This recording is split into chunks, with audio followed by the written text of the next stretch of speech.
And welcome to the 2009 Walter and Mary Tuohy Lectures in Religious Studies.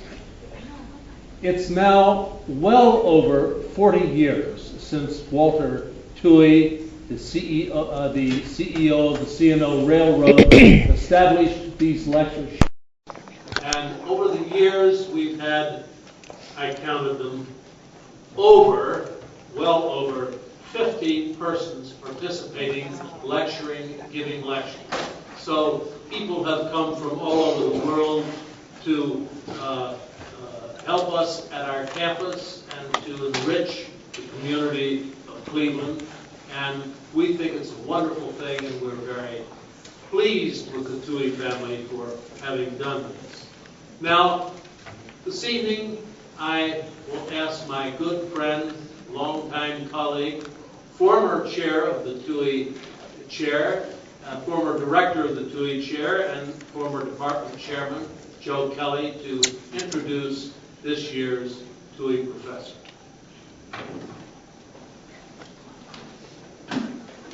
Thank you, Dr. Mason. Thank you all for coming, especially on this rather difficult evening.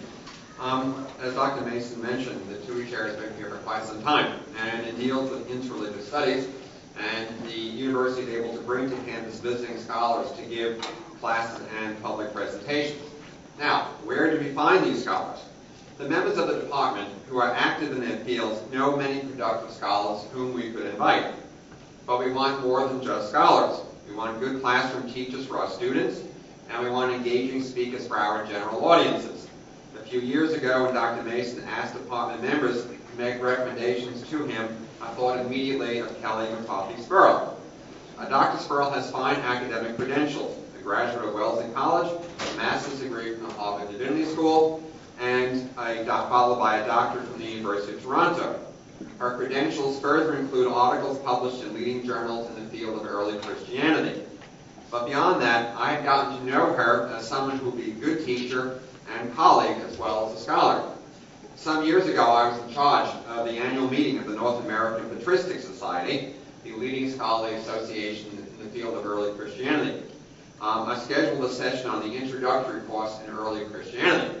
As any professor can tell you, the introductory course is always the most different. I asked someone who specialized in undergraduate teaching to give the presentation on the undergraduate course. In this case, someone who teaches at St. Anselm's College in Manchester, New Hampshire. The presenter was Dr. Spoerl, did a very fine job, and frankly, who made me look good since several attendees complimented me on asking her to participate. Not bad. Okay. Now, I had no doubt that she'd be an excellent Tuohy professor and would fit in well with our students and faculty. I asked her if I could nominate her for the chair. She said yes, and I thank my colleagues in the department for agreeing to offer it to her. But there remained the topic. The Tuohy chair, resident at John Carroll University, a Catholic institution, focuses on interreligious studies, an important topic in our pluralistic society. Kelly came up with a superb topic which matches the two: how Catholic women from the 17th century to the 20th dealt with this pluralism. The topic is not only appropriate but important. There are many studies that deal with the church and pluralism, which of course deals with institutional or structural questions. This is much better. How wonderful that these presentations will illuminate for us how Catholic women dealt with religious pluralism. So, enough for me. It is now my pleasure to introduce to you on the topic Mary Ward and the Jesuitesses. By the way, if you're playing Scrabble, you can make the word Jesuitess. You are going to score about 1,000,000 points. Great word.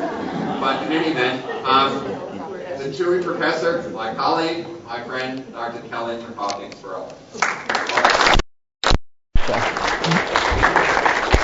Thank you so much, both David and Joe, for your kind words. Good evening.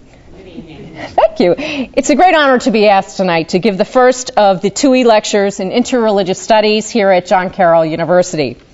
I've been privileged for the last dozen years to teach a course at St. Anselm College devoted to women in the Roman Catholic tradition.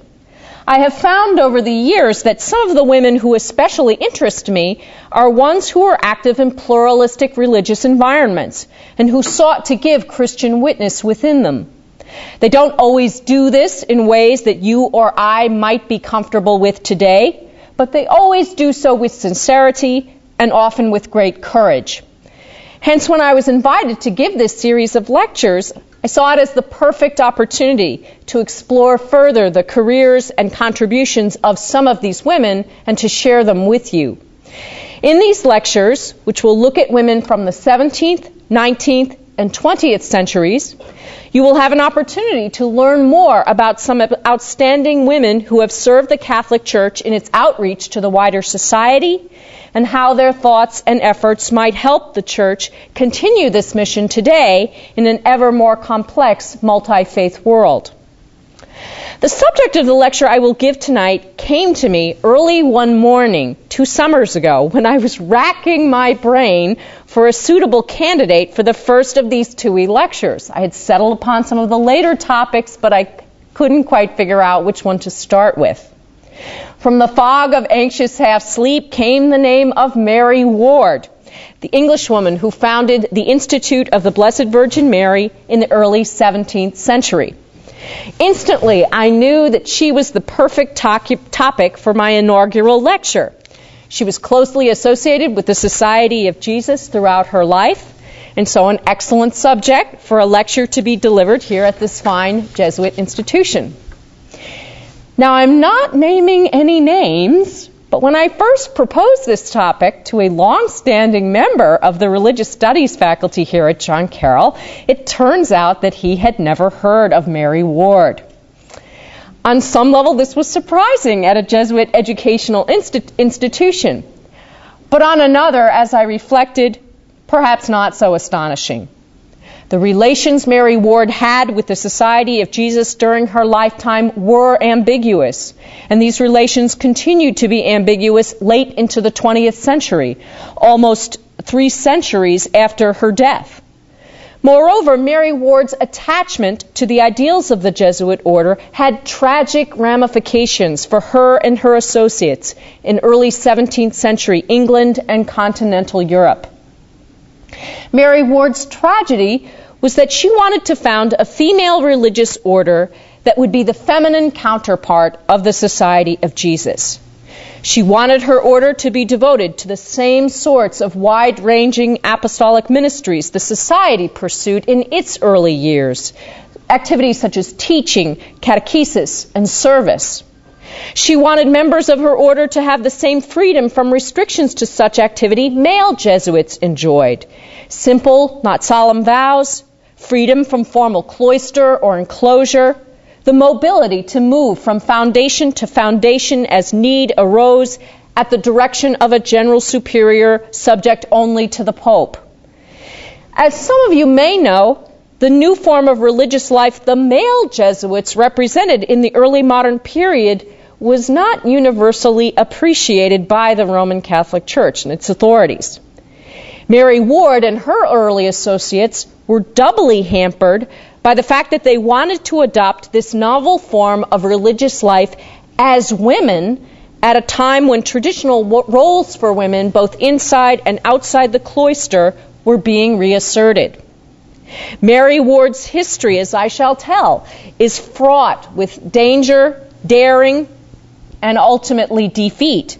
Yet because of her fidelity to her original vision of a new form of female religious life, she is an important spiritual forebear of all contemporary religious women who pursue active apostolic ministry outside of the cloister in both Catholic and religiously pluralistic settings. Okay. Mary Ward was born in 1585 in Yorkshire, England, to an old Catholic family belonging to the local gentry. Here we have a picture of Mary Ward's birthplace, and here a picture from a series of paintings from the 17th century about her life called The Painted Life, from an institute house in Augsburg, Germany. Fun fact to know and tell, you can find all of them with translations of their German captions at the website of the Loreto Sisters in Australia. Members of Mary's family appear in numerous civil records as recusants, that is, they refused to participate in the services of the official English state church, established with the Act of Supremacy by King Henry VIII in 1534 and solidified with the religious settlement of 1559 under Henry's daughter and successor, Elizabeth I. Mary Ward's grandmother was imprisoned for recusancy for 14 years at one point in the 16th century. Records publicly cite her parents for recusancy 5 years after Mary's birth in 1590.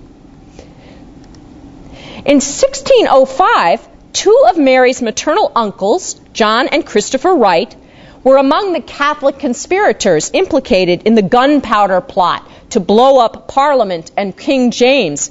And again, her father was briefly under arrest on suspicion of having been involved in the plot too. These are the two, they're actually third in from the right, from the left rather, Christopher and John Wright. Hence, the religious world into which Mary Ward is born is pluralistic and proceeds to become more so during her lifetime.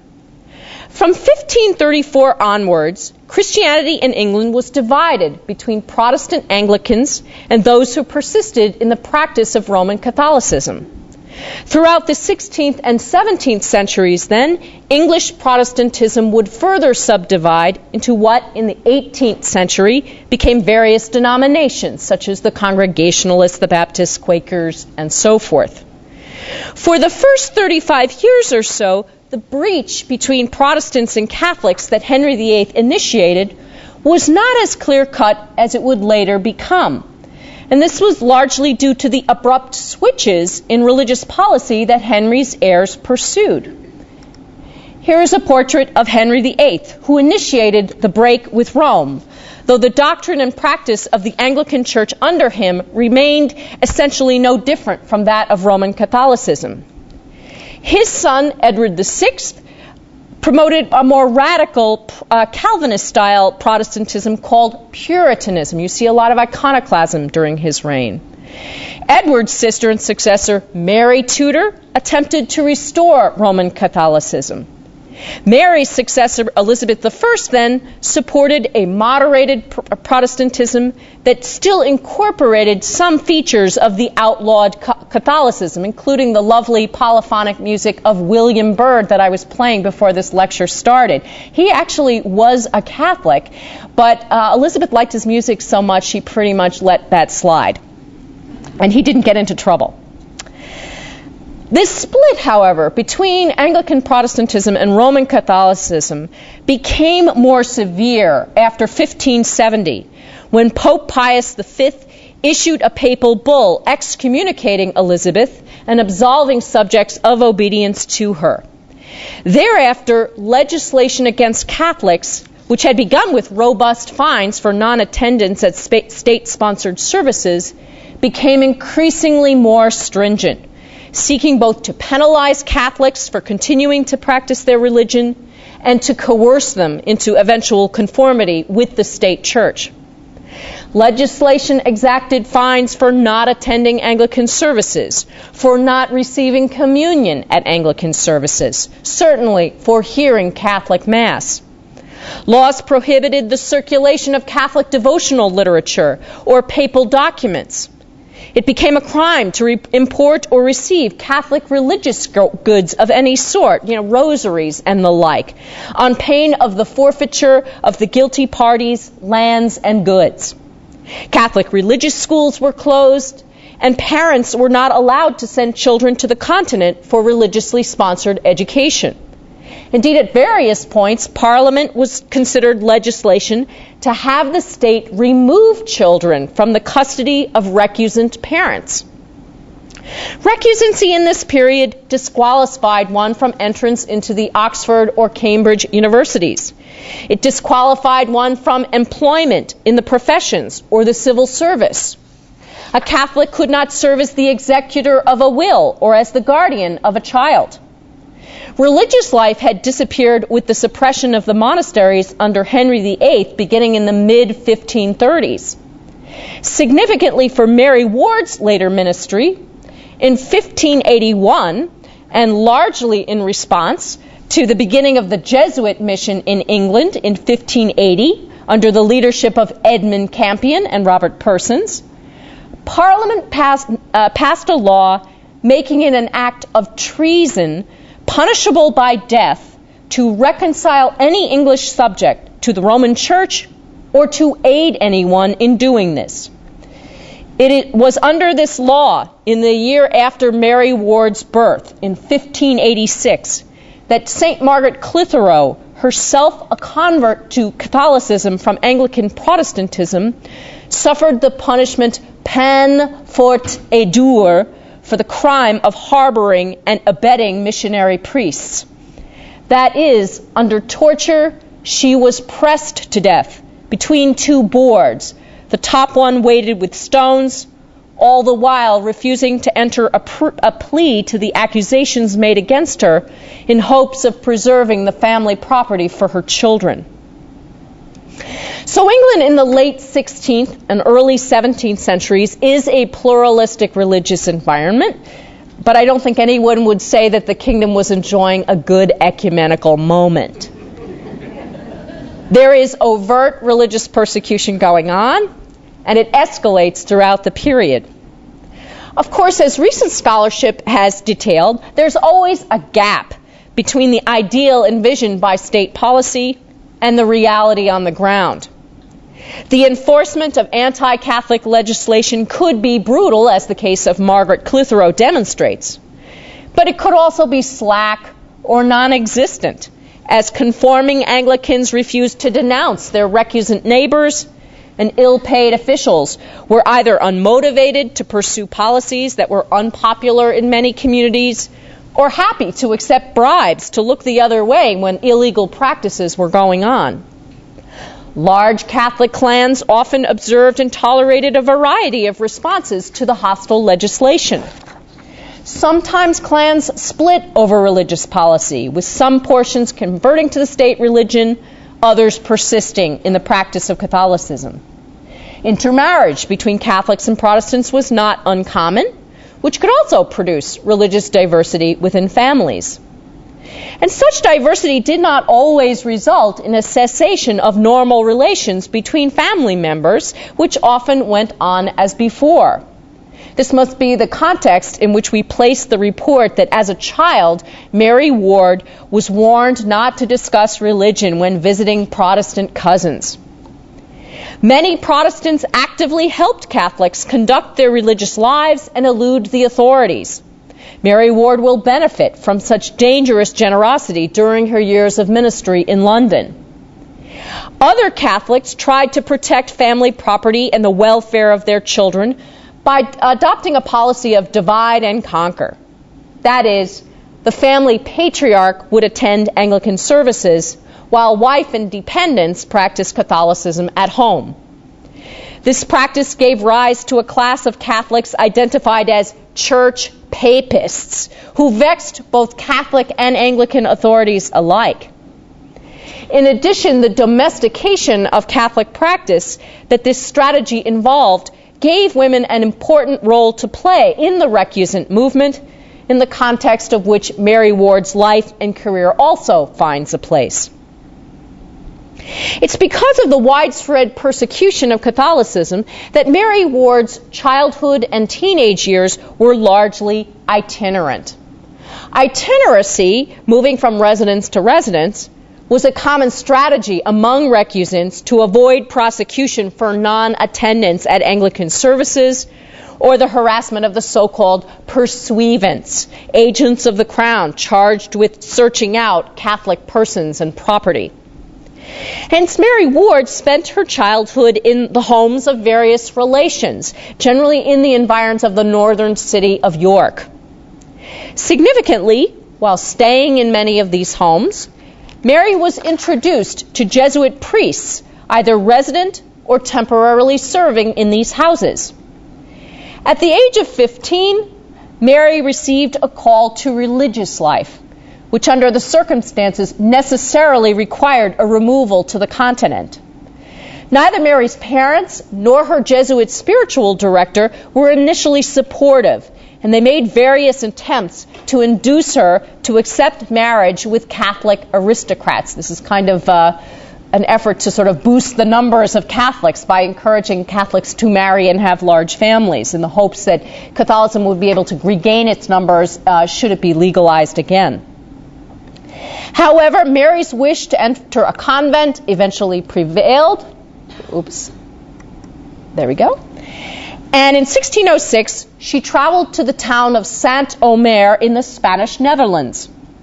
Through her Jesuit connections, she proceeded directly to the Jesuit college in town, where the fathers advised her to enter a house of Franciscan poor clares. Strangely, in view of her later conversion to the apostolic life, at this time Mary wished to enter a strictly enclosed, harshly ascetic, contemplative order. The poor clares were attractive for that reason. However, somewhat against her will, and with, alas, some deception on the part of her advisors, Mary was drafted instead for the unenclosed life of an extern sister to meet the pressing need of the community. She would spend her days not reciting the divine office in choir, but walking through the town, begging alms for the support of the nuns. Mary lasted less than a year in that community and left, convinced that she should instead establish a fully enclosed Poor Clare community for English expatriate women. She had already made great progress on that project and had embarked upon the novitiate with the aid of the Ignatian spiritual exercises, when in 1609 she received the first of several visions informing her that she was not to devote herself to God under the Franciscan rule of the Poor Clares. Hence, she ended up leaving the community that she herself had founded before taking vows and returned to her native England. During these years, roughly 1609 to 1611, Mary Ward devoted herself to various types of apostolic work, much of it illegal and dangerous, some of it requiring that she travel about the city in disguise. She visited imprisoned Catholics. She sought to convert Anglicans to Catholicism and facilitated their reception back into the church. And she assisted Catholic women who wished to enter convents abroad. The caption to this picture from the Painted Life reads, "At Coldham Hall in England, Mary obtained the conversion of a very wealthy but obstinately heretical lady after many learned men had vainly employed or their zeal and eloquence in trying to convert her. The touch of Mary's hands and her friendly words effected such a change in this lady that she exclaimed, 'I will be a Catholic, confess my sins, and do everything to show that my conversion is genuine.'"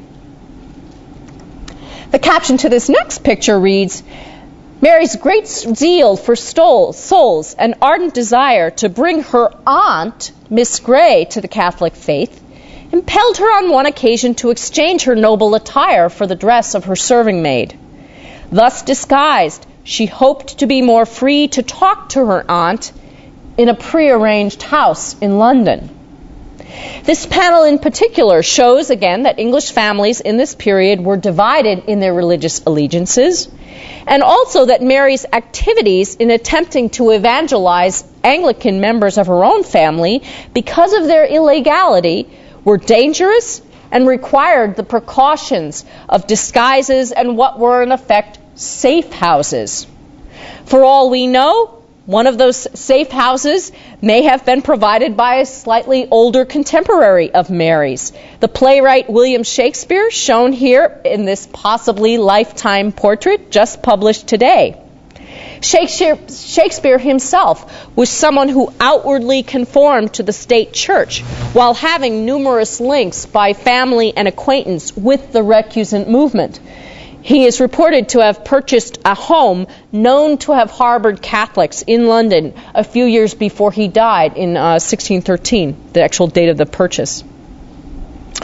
Early on in this period, Mary had another vision in which she saw that she was called to establish a new form of religious community for women whose outlines, however, she did not yet understand.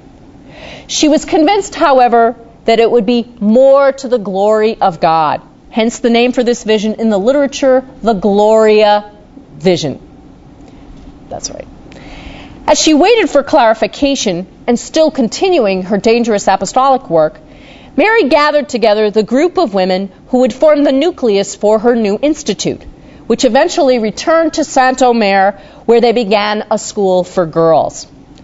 The company, quite late in its history, here we go, here's a picture of them, would eventually be called, actually quite late in its history, the Institute of the Blessed Virgin Mary. But in these early years, most records simply refer to Mary and her associates as the English ladies or the English virgins. In 1611, when recovering from measles caught from one of her own pupils, Mary Ward received another divine communication, this time one that made it clear to her that the religious order she was to found should take as its model the Society of Jesus. Mary seemed to be already heading in that direction, but this communication made that tendency explicit and mandatory. The words of this communication were sadly prophetic.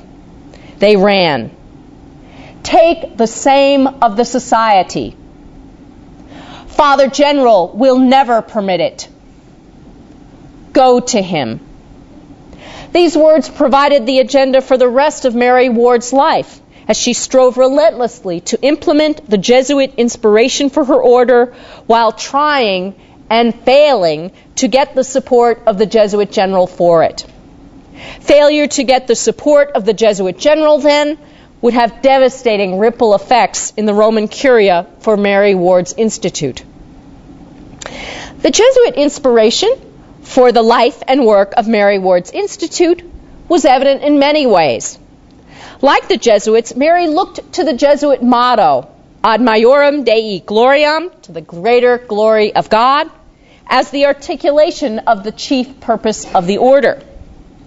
Houses of her institute had over chapel doorways the Jesuit emblem, IHS, Jesus Hominum Salvator, Jesus, Savior of mankind.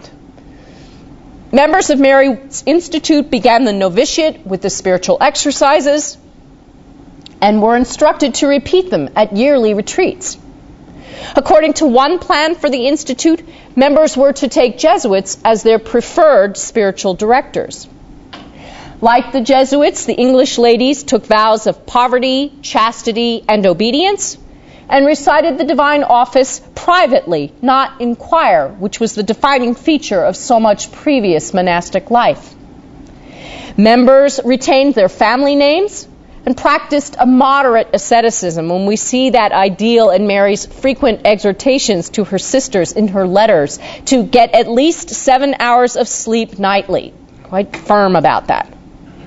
Mary intended the order to be led by a general superior under the direction of the Pope, and both she and the members were to be free to move from house to house across borders and continents as need arose. Like the Jesuits, the English ladies were to pursue active apostolic ministries in service to the imprisoned, the sick, and the dying. But also, like them, they especially focused on the education of adults and children in the tenets of Roman Catholicism. Hence, particularly with a view to the latter goal, the catechesis of the young, in the early years, the English ladies established schools for girls in which they instructed pupils in religion, basic literacy, languages, and some practical skills. The Institute of the Blessed Virgin Mary met a need for the times, both for greater educational opportunities for women in a changing early modern economy, and for religious education in the post-Reformation period, in which both Protestants and Catholics placed a great emphasis on catechesis. Hence, the Institute spread rapidly between 1609 and 1628, first to other cities in the Spanish Netherlands, and then on to Germany, Italy, the city of Vienna, and then the city of Pressburg, which was then in the Kingdom of Hungary. Often local bishops or feudal authorities invited the English ladies into their localities, convinced of the benefit their schools provided to their subjects. The foundations in Eastern Europe, Vienna and Pressburg in particular, reveal another dimension in which Mary Ward emulated the early Society of Jesus. These foundations were in cities close to the borders of the Ottoman Empire, and Mary Ward, on at least one occasion, expressed interest in the opportunity these locations provided to evangelize the Turkish Muslims. This showed that Mary drew inspiration from the example of early Jesuit missionaries, such as St. Francis Xavier. We see here in this wonderful woodcut from the 17th century, the missionary to India and Japan. Given that the Institute of the Blessed Virgin Mary met such pressing needs for the Church in the early 17th century, you may be surprised to learn that it aroused ferocious opposition almost from the time of its inception. Founded again circa 1609, already by 1615, the Institute had to defend itself from charges that the English ladies spent their time, this is a quote, gadding about hither and thither in a willful and scandalous refusal to observe enclosure, that they aspired to apostolic work more appropriate to male clergy, that they stole vocations from more established, and it must be said, traditional and closed religious orders, and that they were dangerously intimate with members of the Society of Jesus. As the years went on, these charges were reiterated and elaborated. Again, in view of their educational and catechetical activities, critics alleged that the English ladies wished to usurp the role of male clergy in preaching and teaching, and encouraged similar unfeminine displays in their students. This was because the Institute's schools encouraged pupils to put on plays, as was the practice in Jesuit schools for boys. The Institute's close association with individual male Jesuits gave rise to specific accusations of sexual irregularities. Because of Mary Ward's vision for the structure of the Institute, free of the control of local ordinaries such as bishops, some accused the English ladies of refusing to accept male clerical authority. Eventually, and entirely falsely, some accused Mary Ward's Institute of rejecting the authority of the Pope himself. Critics disparaged members of the Institute by calling them the galloping girls, the chattering hussies, or the Jesuitesses, which in context should probably be translated contemptuously as Jesuit wannabes. Now, aware of and alarmed by these criticisms, Mary Ward knew it was essential to get Vatican approval for her institute to ensure its survival. And she began efforts to do so, again, as early as 1615, when a lot of these criticisms start to surface. To this end, Mary Ward walked, I repeat, walked, from Germany to Rome in 1621 for a 5-year sojourn, during which she repeatedly sought the Pope's approval for the Institute. She was not successful. In fact, in 1625, before she had even left Italy, the Curia suppressed the houses of the Institute in Italy. Orders for the suppression of the houses in the Netherlands and Germany followed in 1628. Shockingly, the authorities never personally informed Mary Ward of these orders for the suppression of houses under her direction. She only learned of the actions after the fact from members of the Institute. In 1630, ominously, the Institute's case, previously under the consideration of the Vatican Office for Missions, the so-called Propaganda Fide, was forwarded to the Holy Office, otherwise known as the Inquisition. The Holy Office put together a dossier against the Institute that resulted in a papal bull of January 1631 that suppressed the Institute wholesale across Europe and England. The bull, issued by Urban VIII, shown here in an early portrait by the Italian Baroque painter Caravaggio, also ordered the arrest of Mary Ward on charges that she was, quote, a heretic, schismatic, and rebel to the Holy Church, unquote. She was imprisoned, somewhat ironically, in a convent of Poor Clares in the city of Munich, in a tiny, virtually windowless cell that had previously been used for nuns sick from terminal and infectious diseases. The most recent inmate had suffered from either tuberculosis or cancer of the lungs, and as one biographer describes it, the traces of her sickness were still on the walls. The stench was so powerful that Mary Ward confesses to have had difficulty sleeping in the room the first night she spent there. Already sick from a lifelong battle with gallstones and her numerous journeys across Europe on institute business, Mary nearly died during her 9-week stay in the convent prison. But when near death, she was told she would not receive the last rites unless she signed a document admitting her guilt to the charges in the papal bull. She refused, claiming, "God forbid I should, to cancel venial sins, which are all I have to accuse myself of, commit a mortal, and cast a great plot upon so many innocent and deserving persons. If, with what is already acted by my adversaries, would give just cause to the world to believe that I suffered justly, no, I will cast myself on the mercies of God and rather die without the sacraments." Yeah. Her courageous witness eventually persuaded the clerical authorities to grant her the rites. Mary subsequently recovered and continued to keep in touch with members of the Institute during her imprisonment through letters she wrote in lemon juice and concealed in the packages of food and laundry that were sent to and from her prison cell. And we have a photograph here of an illuminated letter. It only shows up if you shine a light through the letter, and then you see the writing in lemon juice. Again, after a 9-week imprisonment, the Inquisition ordered the release of Mary Ward and cleared her of the charge of heresy. She was required, however, to come to Rome and to stay there under papal surveillance until 1637.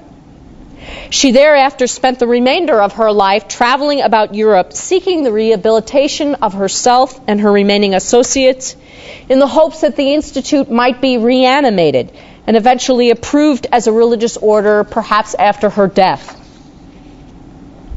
Mary Ward returned to England in 1639 at a time of high anti-Catholic sentiment. You may ask, how high was it? At the time, Parliament was considering a law that would permit the legal killing of known Catholics on sight. Complete impunity. Once again, the pursuivants were arresting priests and searching the homes of suspected Catholics. Mary Ward continued her previous ministries under these circumstances for several years in London, about 4 years. She then returned to her native Yorkshire in 1642, in another case of bad timing, just as the English Civil War was breaking out. In fact, during the warfare, one of the homes she was living in Yorkshire, was destroyed. Mary Ward finally died at the age of 60 in 1645. Even then, the religious hostilities of English society dogged her. Her remaining associates had to bribe an Anglican minister to allow them to bury Mary Ward's body in a church graveyard, since the law did not permit Catholic rituals on state church property. Here is the gravestone of Mary Ward. The inscription, possibly composed by one of her sisters, reads, "To love the poor, persevere in the same, live, die, and rise with them, was all the aim of Mary Ward, who, having lived 60 years and 8 days, died the 20th of January, 1645. Mary Ward's history is one of many ironies. She devoted her life to trying to heal the divisions in Western Christendom caused by the Protestant Reformation. The laws of England made this extremely dangerous to do. But her career shows that Mary Ward suffered as many impediments and threats to her work from her fellow Catholics as she ever did from Protestants. To be delated to the Inquisition in the early 17th century was a life-threatening event. Contemporary with Mary Ward, the astronomer Galileo was imprisoned for views alleged to challenge biblical witness. He escaped execution only by recanting. Only 30 years before Mary Ward was imprisoned in the year 1600, the philosopher Giordano Bruno was burned for heresy in the Campo di Fiore in Rome. Indeed, Mary's own execution for heresy was a very real and alarming possibility during her imprisonment in Munich. The question is, why were so many among the Catholic clergy so opposed to Mary Ward and her institute? Why did Mary and her associates attract such vicious criticism almost from the very beginning of the Institute's corporate existence? No doubt a lot more could be said on this subject, but I will focus on 3 reasons. First, Mary Ward and her institute suffered from some of the negative dynamics at work in the English mission at large. Specifically, they got caught up in the backwash of the at times toxic competition between the Jesuits and the English secular clergy in the conduct of the mission. There were many complicated reasons for this competition and the bad feeling that resulted from it. The Jesuits recruited from among the best universities of Europe, drawing in men known for their learning, aristocratic background, and daring. I'm tempted to say, just like they do now, right? Because I work for a Benedictine school, and they also do very well with their recruiting. The Jesuits were able to attract patronage for their activities from many of England's oldest and richest Catholic families. The Jesuit structure with a general superior facilitated a cohesiveness and esprit de corps that was lacking in the English secular clergy, in some views, who were without a bishop during much of this period. Differing visions of the English church may also have generated tension between the 2 orders of clergy. One scholar says that the secular clergy saw themselves as the heirs of the medieval church, who needed to reestablish episcopal government, the rule of canon law, and formal cloister for members of religious orders. The Jesuits, in contrast, saw themselves as international missionaries who needed to be freed in various ways of just these means of ecclesiastical control. The very success of the Jesuits and the publicity they encouraged for the exploits of their members aroused inevitable envy and backbiting. Insofar as the members of Mary Ward's Institute were inspired by both the aims and means of the Society of Jesus, as well as closely linked with individual Jesuits, they came to be seen as guilty by association and lost that potential source of support in the English secular clergy. A second factor in the negative assessment of the Institute was the ambivalence of the Jesuits themselves to it. On the one hand, they could not help but be supportive of the overall aims of the Institute because they were so similar to their own. And many Jesuits, including the Jesuit general Mucius Vitelleschi, elected in 1615 and who figures largely in Mary Ward's career, personally admired the piety of Mary Ward and her sisters. On the other hand, the original directives of Ignatius Loyola, founder of the Society, forbade the Jesuits from undertaking the direction of any women's order wholesale, though he did permit members to provide spiritual direction for individual religious women. Hence, it seems Ignatius Loyola did not envision establishing a women's branch of the Society, as, for example, the Franciscans and Dominicans did in the centuries after their establishment in the early 13th century.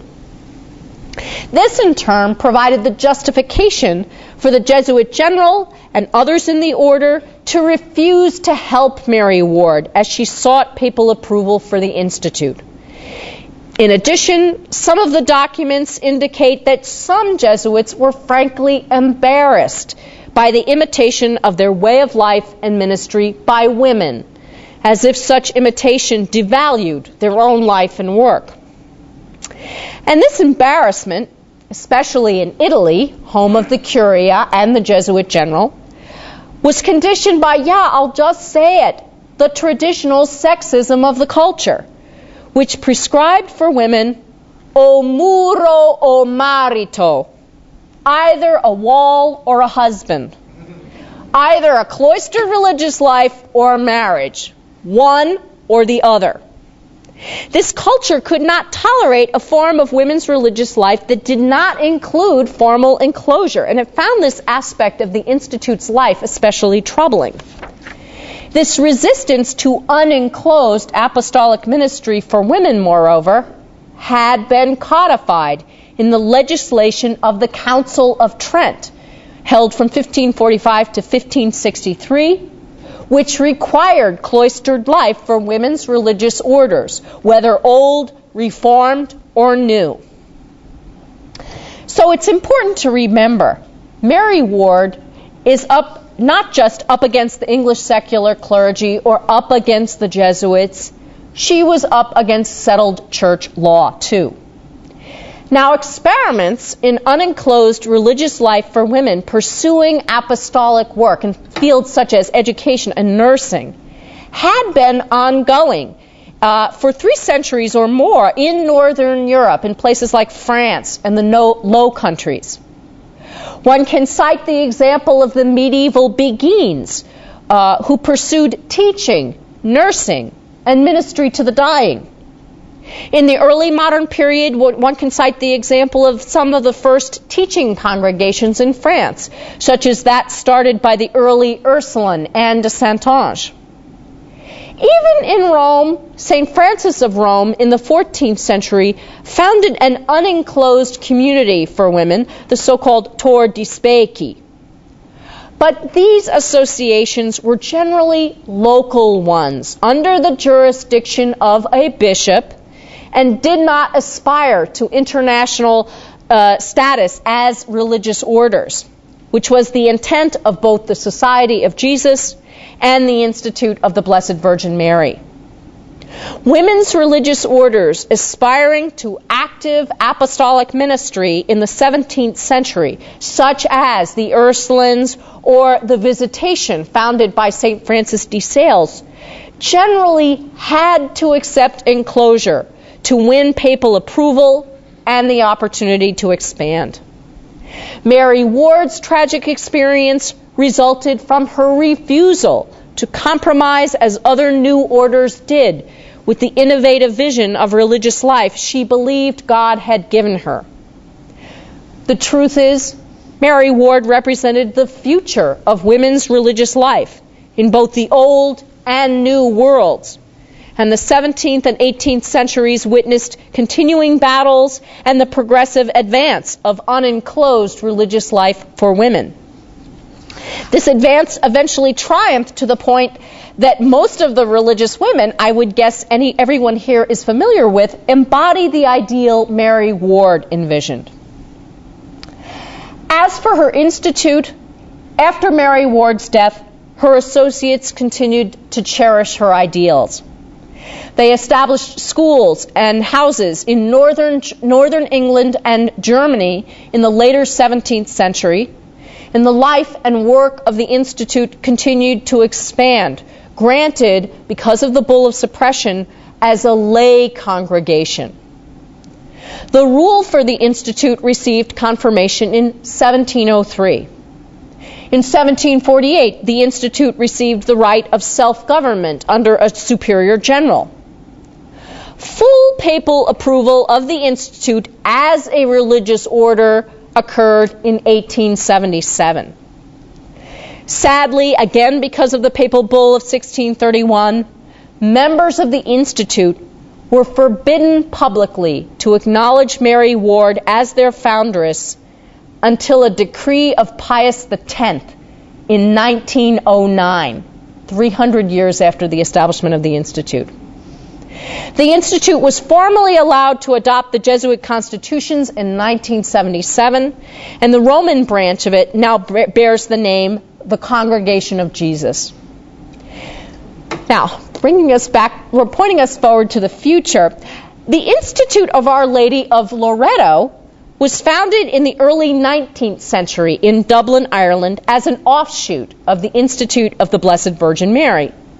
And it is this branch of Mary Ward's Institute that Mother Teresa entered in 1927, beginning the religious journey that would culminate in the establishment of the Missionaries of Charity in 1948 in Calcutta, India. If Europe in the 17th century was becoming a more pluralistic religious environment, as we will see in the last of these Tuohy lectures, Calcutta in the first half of the 20th century was an exponentially more diverse religious arena. Yet I believe one can argue that Mother Teresa drew her confident approach to the challenges of such an arena for her apostolic activity from the courageous example of her forebear in Loretto, Mary Ward. In witness of this, I can think of no better way of concluding than to quote from a conference Mary Ward once gave to her sisters.